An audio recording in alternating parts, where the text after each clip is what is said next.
$3,000. That's all it took for a 23-year-old CIA clerk to hand over one of America's most guarded secrets to the Soviet Union.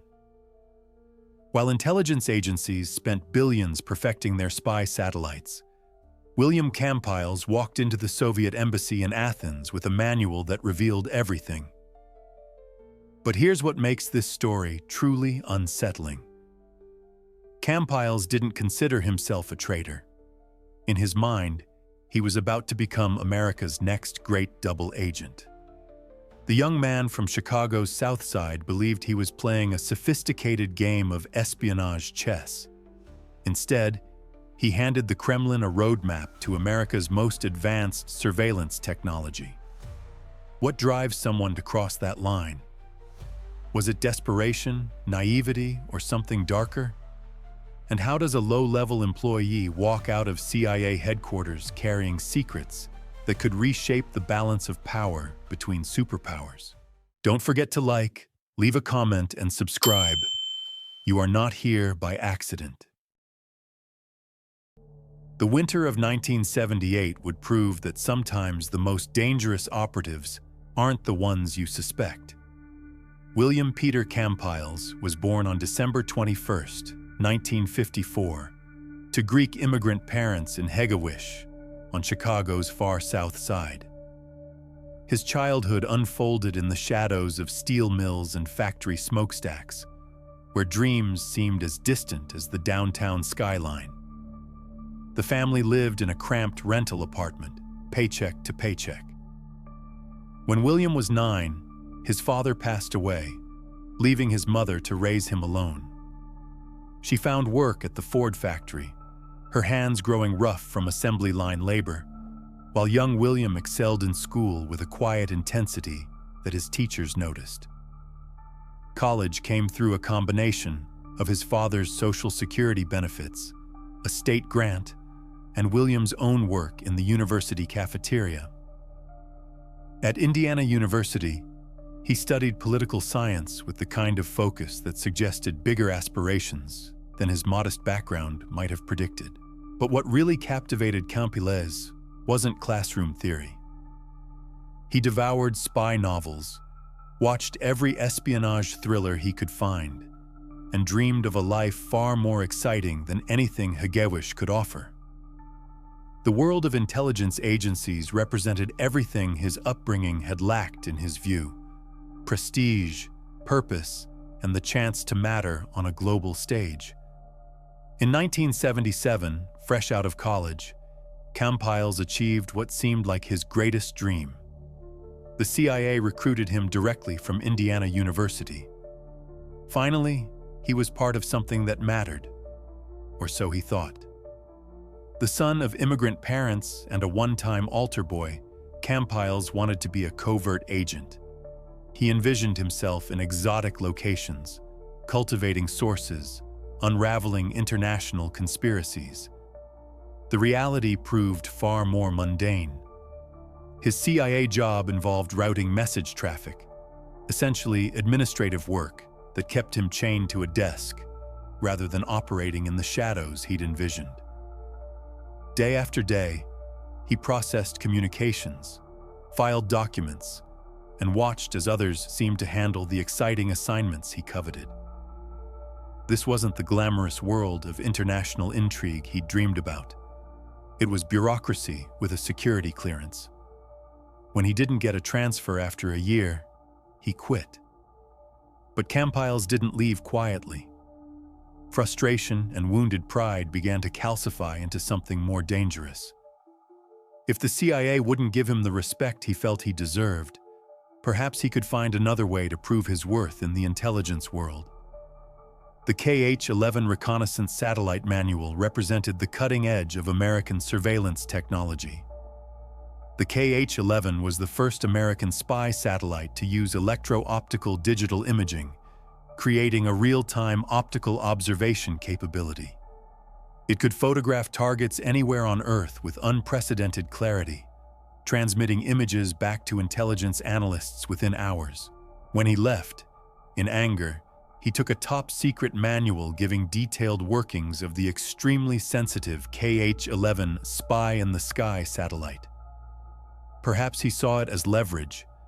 Perhaps it felt like taking back something the CIA had denied him. Or perhaps, in his mind, it was the first move in a complex game he was about to play. Winter in Greece isn't typically tourist season, especially for young Americans with limited funds.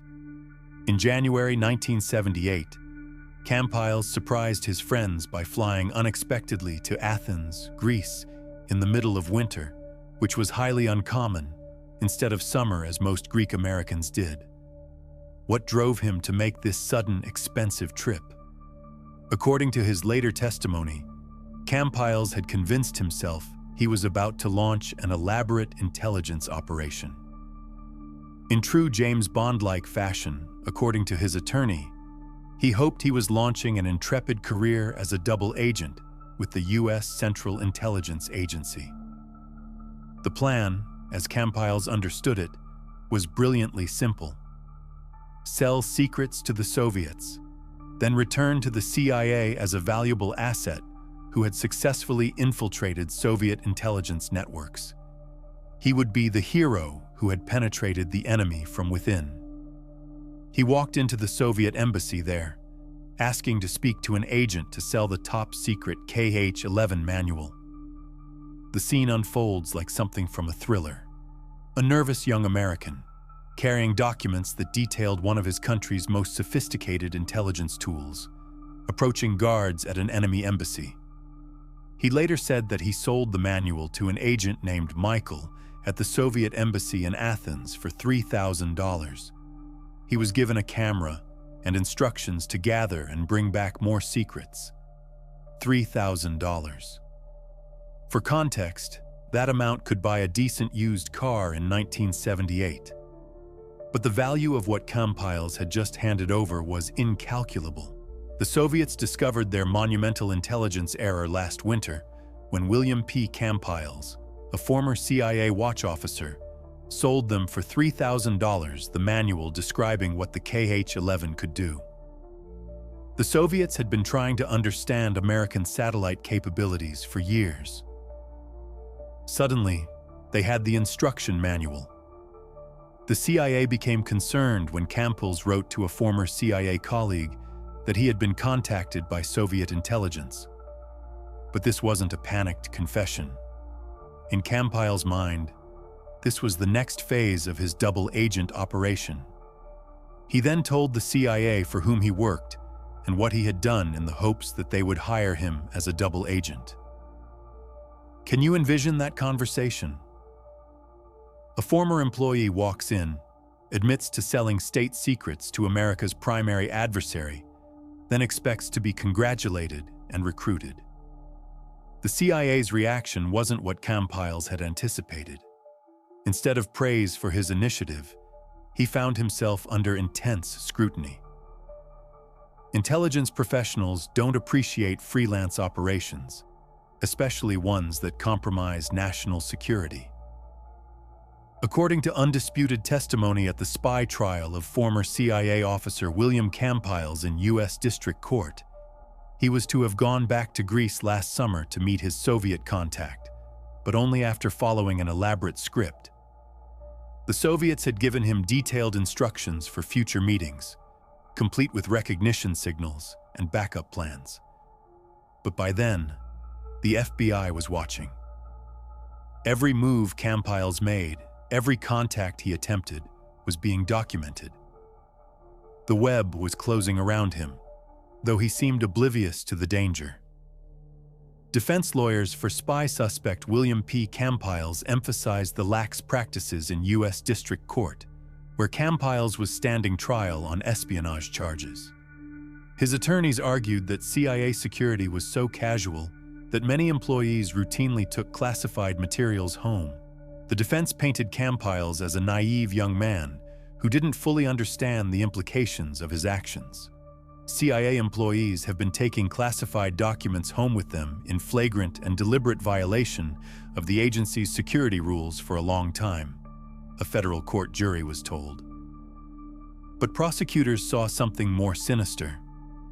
This wasn't an accidental security breach or a moment of poor judgment. Kampiles had deliberately sought out Soviet intelligence agents. He had negotiated a price for American secrets. He had accepted instructions for future espionage activities. The Reverend Chrysostomos Ekonomikos listened solemnly as the young prisoner confessed his sins, then gave him Holy Communion. Minutes later, as they chatted at the Metropolitan Corrections Center, William P. Kampiles, 23, blurted out his exasperation at the charges against him. Even facing serious espionage charges, Kampiles seemed to believe he had been misunderstood rather than caught. On November 17, 1978, a former CIA employee was convicted of selling a top-secret KH-11 spy satellite manual for $3,000. The jury had heard weeks of testimony about security breaches, Soviet intelligence operations, and the damage done to American surveillance capabilities. Kampiles was convicted of espionage and initially sentenced to 40 years in prison. 40 years for $3,000. The mathematics of betrayal rarely favor the traitor. Yesterday's disclosures help explain why Justice Department was so quick to prosecute the 23-year-old Kampiles, who was convicted of espionage and could be sentenced to life imprisonment. The damage assessment revealed that Kampiles had handed the Soviets insights into American intelligence capabilities that took years and billions of dollars to develop. But the story didn't end with his conviction. Later, this term was reduced, and after serving 18 years, Kampiles was released in 1996. For the first time since he was locked up as a spy nearly 18 years ago, Chicago native William Kampiles has freedom within his sight. What do you do with the rest of your life when you've been labeled a traitor? How do you rebuild when your most significant contribution to history was betraying your country's secrets? The Kampiles case forced the intelligence community to confront uncomfortable truths about security and human psychology. How many other employees had access to critical information? How many others harbored similar resentments or unrealistic ambitions? The case also highlighted a troubling pattern in espionage. Often, the most damaging spies aren't hardened ideological converts or sophisticated foreign operatives. They're insiders nursing personal grievances, seeking recognition, or simply needing money. In 1984, Samuel Loring Morrison, an intelligence analyst at the Naval Intelligence Support Center, forwarded 3 classified images taken by KH-11 to the publication Jane's Defense Weekly. The Kampiles case seemed to inspire others to view classified information as a commodity rather than a sacred trust. The ripple effects of Kampiles' actions extended far beyond the $3,000 he received. New security protocols, enhanced background investigations, and constant monitoring became standard practice. The intelligence community learned that the greatest threats often come from within. The manual that Kampiles carried to Athens wasn't just another classified document. The KH-11 was the first American spy satellite to use electro-optical digital imaging, creating a real-time optical observation capability. Think about what this meant in 1977. While most reconnaissance still relied on film that had to be physically recovered from space, the KH-11 could beam high-resolution images back to Earth instantly. The satellite's nickname was Big Bird, and it was formally known as the KH-11. This wasn't poetic license. The satellite was massive, roughly the size of a school bus, orbiting at an altitude where it could photograph objects as small as a license plate with stunning clarity. The technical specifications Kampiles handed over revealed capabilities that intelligence agencies had spent decades perfecting. The KH-11 could adjust its orbit, change its focus, and even redirect its attention to new targets based on real-time intelligence requirements. Unlike previous spy satellites that followed predetermined paths, Big Bird was responsive, adaptable, and devastatingly effective. Soviet engineers had been trying to understand American satellite capabilities for years.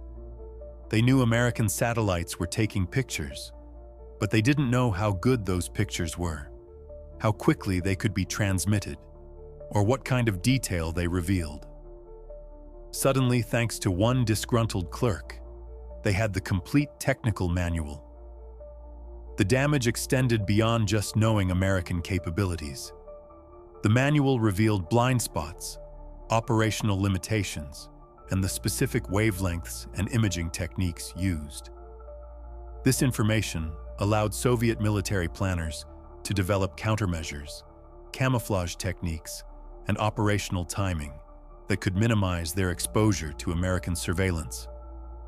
What happened to that manual once it reached Moscow tells a story of intelligence bureaucracy and paranoia that would have fascinated Kampiles had he understood the world he was trying to enter. He was given $3,000 by a Soviet KGB agent named Michael, given a camera and instructions to gather and bring back more secrets.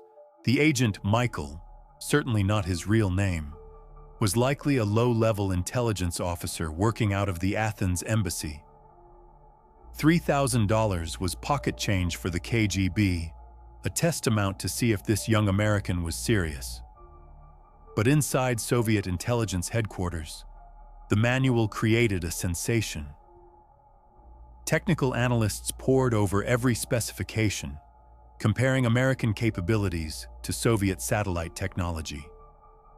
The revelation that the Americans could transmit high-resolution images in real time represented a significant intelligence gap that Soviet planners had underestimated. The manual also revealed something more subtle but equally valuable: American intelligence priorities. By understanding what the KH-11 was designed to observe, Soviet analysts could infer what the Americans considered most important to watch. Nuclear facilities, military installations, missile sites. The satellite's capabilities provided a roadmap to American strategic concerns. However, the Soviets faced a dilemma. Using the information too obviously would reveal that they possessed it, potentially compromising their source. They had to implement countermeasures gradually, making changes that appeared to be natural security improvements rather than responses to specific intelligence about American capabilities. The KGB's reaction to Kampiles' offer to become a double agent was predictably cautious. Soviet intelligence had been burned by false defectors and double agents before. When Kampiles contacted the CIA about his Soviet meeting, KGB analysts likely assumed this was either an American intelligence operation or evidence that their new source was unreliable. The case was passed off to another Greek American, experienced senior research analyst Vivian Sachos, who realized the story Kampiles gave was not true. This moment marked the beginning of the end for Kampiles' amateur espionage career. Sachos, a seasoned intelligence professional, immediately recognized the inconsistencies in Kampiles' story. The investigation that followed revealed the extent of CIA's internal security vulnerabilities. Multiple employees had access to highly classified materials with minimal oversight. Document security was surprisingly casual, with employees routinely taking classified materials home. Kampiles wasn't the first to violate security protocols.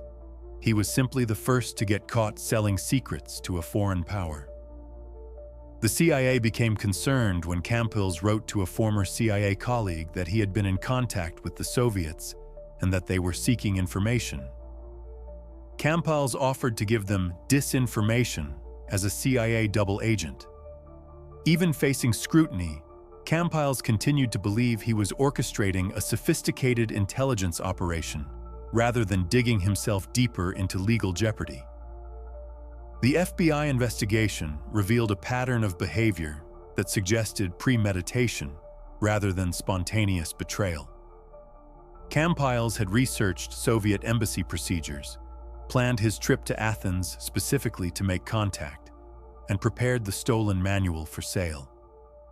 This wasn't a moment of weakness or financial desperation. It was calculated espionage, albeit executed with amateur incompetence. FBI agents arrested Kampiles at home in Munster, Indiana on August 18th. The arrest scene was almost anticlimactic. No dramatic chase, no resistance, no final attempt to destroy evidence. Just a young man opening his front door to find federal agents with an arrest warrant. The contrast between Kampiles' spy novel fantasies and the mundane reality of his arrest perfectly encapsulated the entire case. He had envisioned himself as a sophisticated international operative. Instead, he was a small-town former government employee facing espionage charges for selling secrets he had stolen from his desk job. The damage assessment following Kampiles' arrest revealed consequences that extended far beyond the immediate compromise of satellite capabilities. His information ruined a major U.S. intelligence coup, officials said. Intelligence operations that had taken years to develop suddenly became vulnerable because adversaries now understood American surveillance capabilities. The KH-11 program represented billions of dollars in research, development, and manufacturing. More importantly, it represented years of technological advantage that allowed American intelligence agencies to monitor global threats effectively. Kampiles had essentially handed that advantage to America's primary adversary for the cost of a used car. The case forced a comprehensive review of personnel security procedures across the intelligence community. Background investigations became more thorough, psychological evaluations more sophisticated, and access to classified materials more restrictive. The era of casual document handling that Kampiles had exploited was definitively over. But the changes went deeper than just security protocols. The case highlighted fundamental questions about the psychology of betrayal. Why do insiders turn against their own country? What combination of personal grievance, financial pressure, and opportunity creates a traitor? These questions became central to counterintelligence training and personnel evaluation. The Kampiles case also influenced how the intelligence community thought about compartmentalization. If one low-level employee could compromise such sensitive capabilities, how could future breaches be prevented? The answer involved not just better security, but better understanding of human motivations and vulnerabilities. Intelligence agencies began studying cases like Kampiles not just to prevent similar breaches, but to understand the warning signs of potential insider threats. Financial difficulties, career disappointments, personal grievances, all became red flags that might indicate an employee at risk of betrayal. William Kampiles, left, 24-year-old former CIA clerk, is led from U.S. District Courthouse in Hammond on Friday. Kampiles was sentenced to 40 years in prison for selling a top-secret satellite manual to a Russian agent. The photograph captured a young man whose spy novel dreams had collapsed into a harsh legal reality. Prison life for convicted spies occupies a unique category within the federal corrections system. Kampiles wasn't just serving time for a crime. He was serving time for betraying his country's most sensitive secrets. This distinction affected everything from where he was housed to how other inmates and guards treated him. The psychological adjustment proved particularly challenging. Kampiles had viewed himself as someone destined for importance, someone whose intelligence and ambition would lead to recognition and success. Instead, he found himself in a federal penitentiary, labeled as a traitor, facing decades behind bars.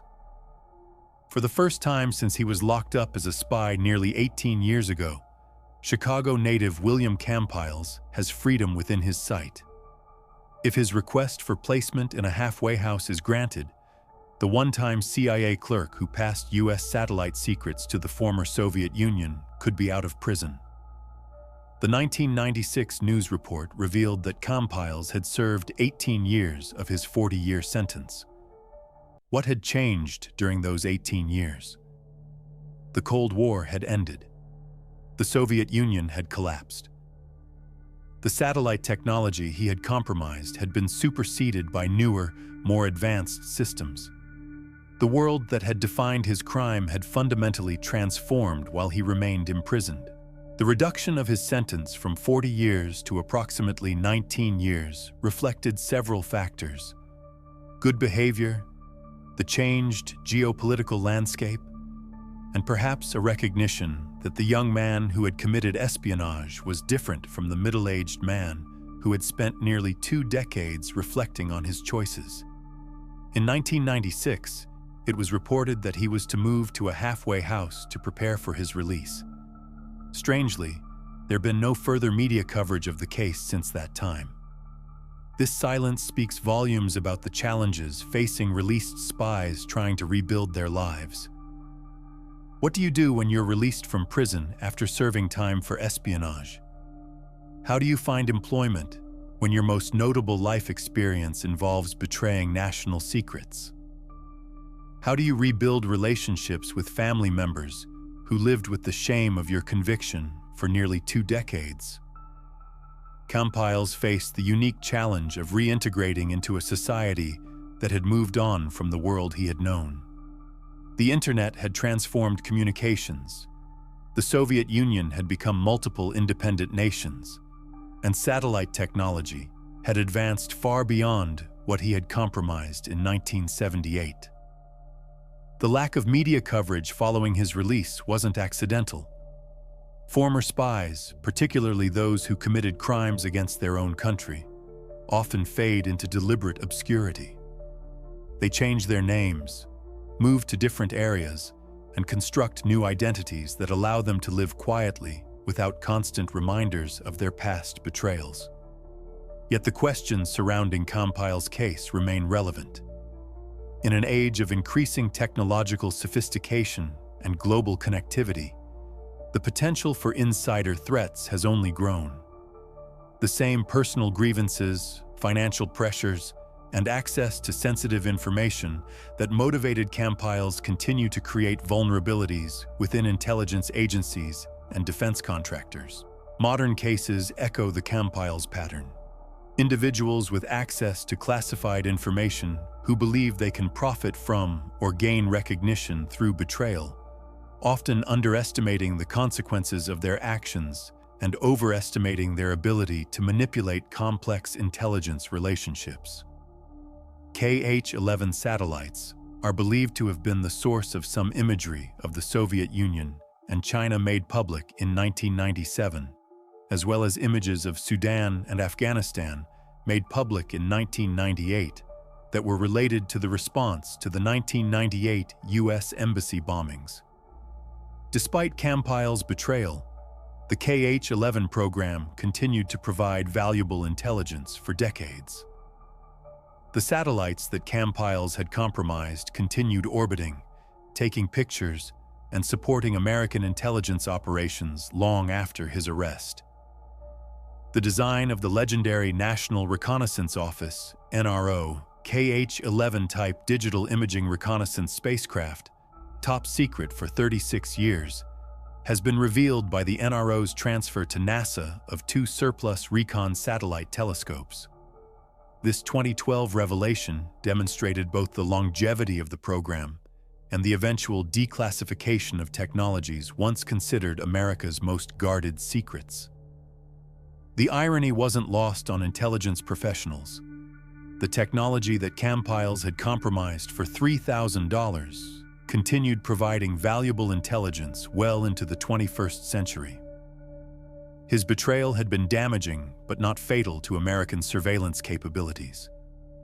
That designation was discontinued decades ago, but the satellite is almost certainly a direct line descendant of a satellite series that was first launched nearly 43 years ago and designated the KH-11 Kennen.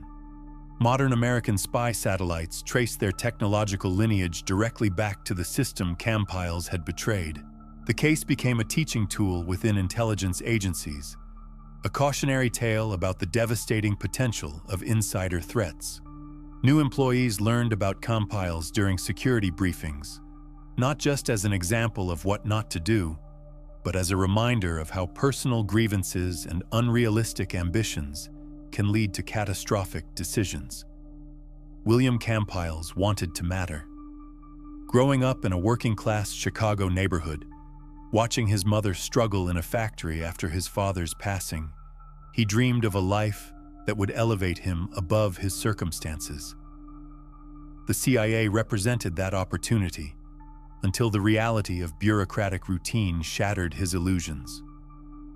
His story resonates because it reflects timeless human vulnerabilities: the desire for recognition, the frustration with unmet expectations, the belief that we're destined for something greater than our current circumstances. These feelings aren't unique to potential spies. They're common human experiences that most people navigate without betraying their country's secrets. What made Campiles different wasn't the depth of his ambitions or the extent of his disappointments. It was his response to those feelings and his access to information that others valued highly. He possessed a dangerous combination: sensitive secrets, wounded pride, and a fundamental misunderstanding of how intelligence work actually operates. The question his case poses isn't just about preventing espionage. It's about recognizing the warning signs of someone whose personal narrative has become disconnected from reality. When someone begins viewing themselves as the protagonist of a spy novel, rather than an employee with responsibilities and ethical obligations, they become a security risk. Modern technology has made the potential for insider threats even more severe.